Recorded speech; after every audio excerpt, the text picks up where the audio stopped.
তারাও ২৪-এর গণ অভ্যুত্থানের যে ইতিহাসকে তারা কিন্তু বিনষ্ট করছে। যেরকম আমরা দেখেছি যে মহান মুক্তিযুদ্ধের পরবর্তী সময়ে আওয়ামী লীগ ইতিহাসকে তারাও এরকম একপেশে করেছে।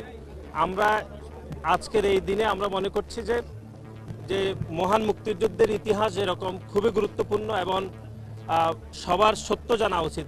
ঠিক তেমনি ২৪-এর গণ অভ্যুত্থানের প্রত্যেকটি প্লট অথবা এর ব্যাকগ্রাউন্ডের যে ঘটনাগুলো সেটিও দেশবাসীকে জানানো উচিত এবং সেই ঘটনা কোনোভাবে একপেশে হওয়া উচিত না।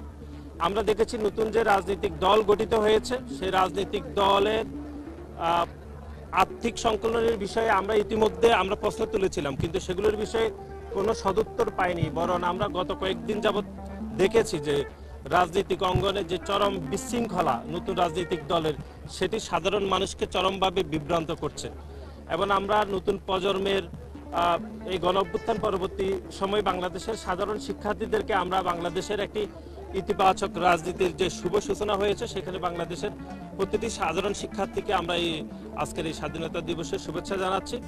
আমরা বিশ্বাস করি বাংলাদেশ জাতীয়তাবাদী দল বিএনপি এবং বাংলাদেশ জাতীয়তাবাদী দল ছাত্রদল সবসময় বাংলাদেশের স্বাধীনতা সংগ্রামের ঐতিহ্যকে ধারণ করে এবং একই সাথে প্রকৃত যে ইতিহাস সেটি মুক্তিযুদ্ধ হোক অথবা ২৪-এর গণ অভ্যুত্থান হোক, সেটি যেন একদম সঠিক ইতিহাস থাকে সেটি জানার সবাইকে উদাত্ত।